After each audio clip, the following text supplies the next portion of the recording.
Hi guys, welcome to economics class 18। So आज हम पढ़ेंगे फंक्शंस ऑफ बैंक। बैंक के क्या फंक्शंस हैं, कुछ फंक्शंस बता देता हूँ पहले। Acceptance of deposits, grant overdraft facility, give loans, discount bills of exchange और इन्वेस्टमेंट। ओके, तो सबसे पहले हम पढ़ेंगे एक्सेप्टेंस ऑफ डिपॉजिट्स। ये पहला फंक्शन ऑफ बैंक है। ओके, सो बैंक है डिपॉजिट्स को एक्सेप्ट करता है। तो कई तरीके के डिपॉजिट्स होते हैं। पहला होता है करंट अकाउंट डिपॉजिट, दूसरा होता है फिक्स्ड अकाउंट डिपॉजिट, तीसरा होता है सेविंग्स अकाउंट डिपॉजिट। तो सबसे पहले जानते हैं what is current account deposit. Current account, जैसे आपको पता है कि बड़े बड़े जो बिजनेसेस होते हैं या फिर किसी ने अपना कंपनी स्टार्ट किया, कोई बिजनेस कर रहा है, ट्रेडिंग बिजनेस कर रहा है, कुछ कर रहा है, तो उसका ट्रेडिंग एज इन गुड्स का, फिजिकल गुड्स का, चावल गेहूँ या इन सब चीज़ों का, तो मतलब करंट अकाउंट वो खोलता है, या कोई कंपनी है किसी की, तो उसमें बड़े बिजनेसेस जनरली खोलते हैं ये अकाउंट, और इसमें बड़े पेमेंट होते हैं। Okay, so such accounts are usually maintained by businesses and used for making large payments. Okay, large in amount, payments which are large in amount. और आपको ये भी पता है कि जो करंट अकाउंट में जो डिपॉजिट्स होते हैं उस पर कोई इंटरेस्ट नहीं मिलता। मतलब आपका, अगर आपने कोई करंट अकाउंट खोला, आपकी कोई कंपनी है और उसके अंदर आपने 20 लाख रुपए डिपॉजिट किया, तो उस पर आपको कोई इंटरेस्ट नहीं मिलेगा क्योंकि वो करंट अकाउंट है। ओके, करंट अकाउंट होने के कुछ फ़ायदे भी होते हैं। पहला फ़ायदा ये है कि आपको these deposits are payable on demand, मतलब आपको जब पैसे चाहिए तुरंत मिल जाएंगे। साथ ही साथ they can be drawn by cheque without any delay और रेस्ट्रिक्शन। मतलब करंट अकाउंट अगर आपका है तो आप कभी भी पैसे डिमांड कर सकते हैं। They are payable on demand, और आप चेक से पैसे निकाल सकते हैं। कितने नंबर ऑफ चेक्स, बहुत ज़्यादा नंबर ऑफ चेक्स यूज़ कर सकते हैं उसको विड्रॉ करने के लिए। ओके, मतलब चेकिंग फैसिलिटी बहुत अच्छी है इसमें। और साथ ही साथ इंटरेस्ट आपको नहीं मिलेगा, ये एक इसका नुकसान है। But the bank offers various services to the account holders. जिनका करंट अकाउंट है थोड़ा सा चार्ज लेगा, सर्विस चार्ज, और आपको फैसिलिटीज़ बैंक प्रोवाइड करेगा। मतलब अगर आपसे थोड़े चार्ज लेगा तो आपको सर्विसेज भी अच्छे देगा, जैसे चेकिंग फैसिलिटी और बहुत सारी अदर फैसिलिटी। आपके लिए आपको पैसे की ज़रूरत है, मतलब आपको निकालना है, तो बैंक और किसी को ना दे उस दिन पैसे, ताकि बैंक के पैसे खाली ना हो जाए, वो आपको प्रेफरेंस देगा क्योंकि आप उसके रेगुलर कस्टमर हैं, करंट अकाउंट होल्डर हैं। ओके, साथ ही साथ नेक्स्ट देखते हैं फिक्स अकाउंट डिपॉजिट, मतलब या फिर टर्म डिपॉजिट। जैसा मतलब नाम से ही समझ में आ रहा है कि इसको पैसे को फिक्स कर दिया, आप जल्दी से निकाल नहीं सकते। Okay, so fix account deposit में जो पैसे होते हैं वो किसी पर्टिकुलर नंबर ऑफ टाइम्स के लिए होते हैं। ओके, मतलब कुछ महीनों के लिए या साल के लिए, मतलब 5 साल, 7 साल, 10 साल, उतने साल तक आपके पैसे फिक्स हो गए, आप उसको निकाल नहीं सकते। मतलब आप वो पेएबल ऑन डिमांड नहीं होंगे। This funds are blocked and they are not payable on demand. Okay, और इसमें चेक का फैसिलिटी भी अवेलेबल नहीं रहता क्योंकि पैसे तो फिक्स हो गए ना, आप चेक किस लिए यूज़ करोगे। Okay, so the money deposits in this accounts becomes only payable on maturity. मतलब जब उसकी मैच्योरिटी होगी 5 साल, 7 साल या 3 साल जब भी है, तभी आपको वो उसके पैसे निकालने को मिलेंगे। Okay, so they provide higher interest, क्योंकि आपको आपके पैसे को फिक्स किया जा रहा है, इसीलिए आप प्रॉफिट कमाने के लिए एफडी करते हैं ना घर में लोग, तो इस वजह से आपको इंटरेस्ट उस पर ज़्यादा मिलेगा क्योंकि आपने अपने पैसे को फिक्स कर दिया। इस वजह से इस पे जो आपको ब्याज मिलेगा, इंटरेस्ट मिलेगा, वो सेविंग्स अकाउंट से भी ज़्यादा होता है। ओके, इसी वजह से लोग फिक्स डिपॉजिट या टर्म डिपॉजिट करते हैं। ओके, सो नेक्स्ट चीज़ हम पढ़ेंगे एक्सेप्टेंस ऑफ डिपॉजिट्स में एक आता है सेविंग्स अकाउंट डिपॉजिट। तो सेविंग्स अकाउंट डिपॉजिट क्या होता है? तो ये एक तरह से मिक्सचर होता है करंट अकाउंट डिपॉजिट और फिक्स अकाउंट डिपॉजिट का। कैसे? सेविंग्स अकाउंट में कुछ करंट अकाउंट के फीचर्स हैं, जैसे कि चेकिंग फैसिलिटी ये आपको प्रोवाइड करता है। Okay, so they are payable on demand and you can use cheques also. So इस तरीके से ये करंट अकाउंट की तरह दिखता है सेविंग्स अकाउंट। और इसका एक फीचर, एफडी का भी फीचर है इसमें, कि there is limitation on the number of cheques that you can use. Okay, तो interest is paid on this deposit. मतलब आपका कोई सेविंग्स अकाउंट है, उसमें आपने कुछ पैसे डाले, मान लेते हैं 10 लाख रुपए, तो उस पर आपको इंटरेस्ट मिलेगा साल दर साल। लेकिन जो वो इंटरेस्ट होगा ना सेविंग्स अकाउंट डिपॉजिट का, वो एफडी से स्मॉलर होगा। एफडी से छोटा क्यों होगा? क्योंकि एफडी में आप पैसे फिक्स कर देते हैं, बैंक को आज़ादी मिल जाती है कि आपके पैसे को उतने साल तक कुछ भी यूज़ करे, इन्वेस्ट करे, कुछ भी करे। इस वजह से आपको एफडी में ज़्यादा इंटरेस्ट मिलता है, सेविंग्स अकाउंट में कम इंटरेस्ट मिलता है। ओके, सो अभी हम नेक्स्ट फीचर पढ़ेंगे। नेक्स्ट फंक्शन बैंक का है ग्रांट ओवरड्राफ्ट फैसिलिटी। ओवरड्राफ्ट मतलब किसी भी कस्टमर को अलाउ करना बैंक के द्वारा कि आप अपने अकाउंट को, करंट अकाउंट को ओवरड्रॉ कर सकें। ओवरड्रॉ मतलब जितने पैसे आपके अंदर अकाउंट के अंदर है उससे ज़्यादा आप ओवरड्रॉ करने का आपको हक दिया जाता है इसमें। ओके, सो ये ओवरड्राफ्ट फैसिलिटीज़ बैंक अपने कुछ चुनिंदा कस्टमर्स को करता है, करंट अकाउंट होल्डर्स को ये फैसिलिटी प्रोवाइड करता है। और इसके एवज में बैंक को रिस्क है ना, क्योंकि बैंक तो एक्स्ट्रा पैसा आपको निकालने दे रहा है जितना आपके पास है, ओवरड्रॉ करने दे रहा है, तो इसकी वजह से बैंक कुछ सिक्योरिटी भी रखता है। ओके, ओवरड्राफ्ट के लिए तो कुछ सिक्योरिटी जो निकाल रहा है बंदा, उसकी कुछ सिक्योरिटी भी बैंक अपने पास as a risk measure use करता है कि मतलब हमको कोई रिस्क ना हो, इस वजह से कुछ लेके रखते हैं।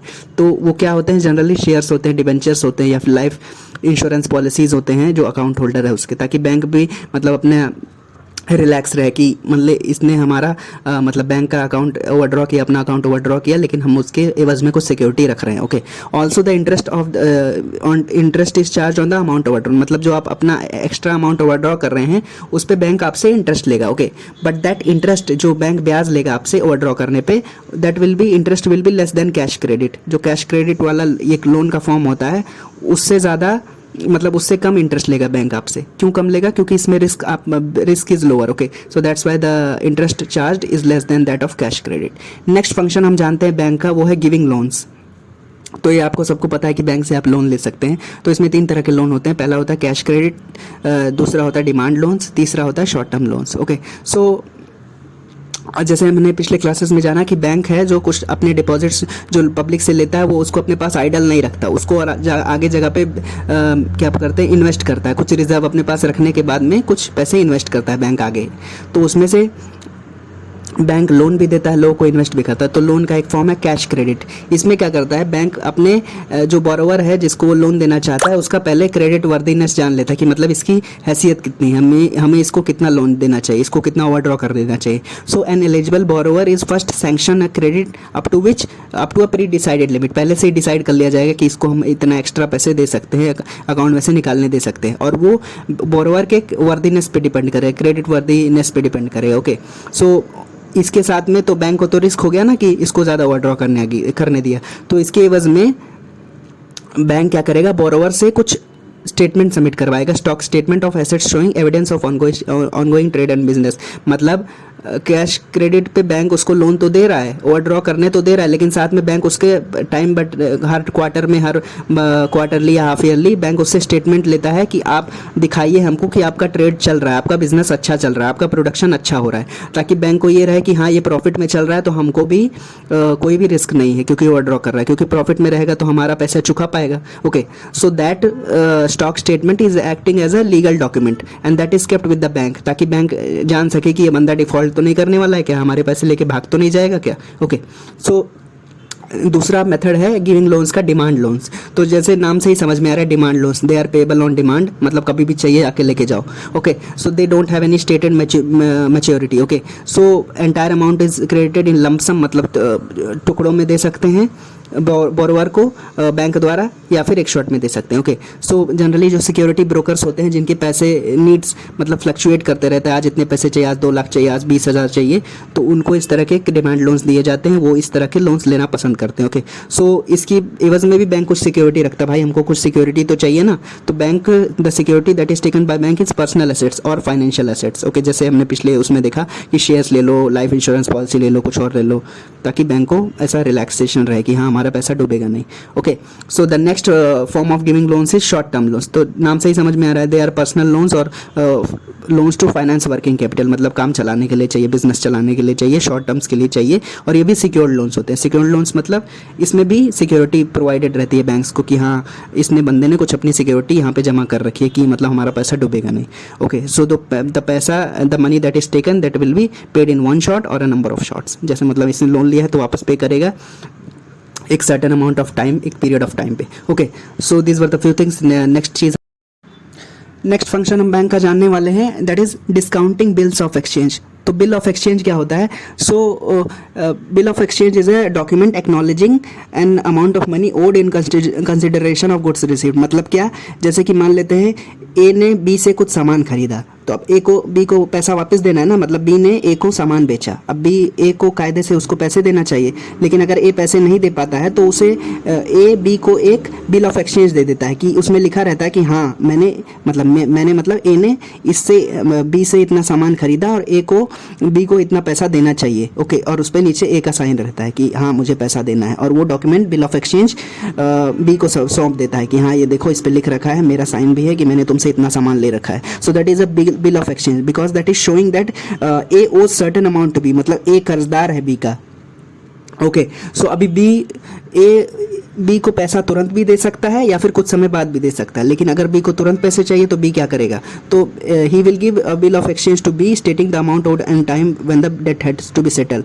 But if B wants money immediately, तो बी क्या करेगा, he will present that bill of exchange to a bank. Okay, so bank को दे देगा कि हमें इसको डिस्काउंट करो, हाँ मुझे इसको तोड़वाना है, मुझे पैसे अभी चाहिए अपने, बी अगर कहे तो बिल ऑफ एक्सचेंज बैंक के पास लेके जाएगा, बैंक कुछ कमीशन काटेगा और जो पैसा उसमें लिख रखा है, जैसे बिल ऑफ एक्सचेंज में जो पैसे लिख रखे हैं, जैसे 10,000 लिख रखा है तो 10,000 निकाल के बी को दे देगा।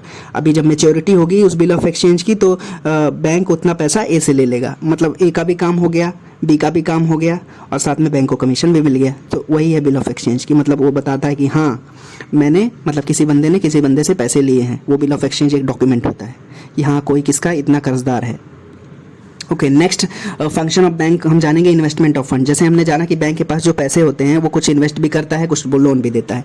तो इन्वेस्टमेंट में बैंक बहुत सारी जगहों पे इन्वेस्ट करता है, उसमें से एक है गवर्नमेंट सिक्योरिटीज़, मतलब G-Secs जिसे हम कहते हैं government securities. So government securities government द्वारा लोगों को बेचा जाता है थ्रू बैंक्स। ओके, सो ये भी एक इन्वेस्टमेंट का तरीका है बैंक्स का कि G-Secs में इन्वेस्ट कर दो या फिर स्टेट बोर्ड के, इलेक्ट्रिसिटी बोर्ड के शेयर्स में इन्वेस्ट कर दो, हाउसिंग बोर्ड्स में इन्वेस्ट कर दो, तो ये सब तरीके। Okay, so these were the few things. तो आज हमने जाना फंक्शंस ऑफ बैंक, वे बहुत इंपॉर्टेंट टॉपिक है। If you have any doubts you can ask in the comment section. Thank you so much for watching, bye bye.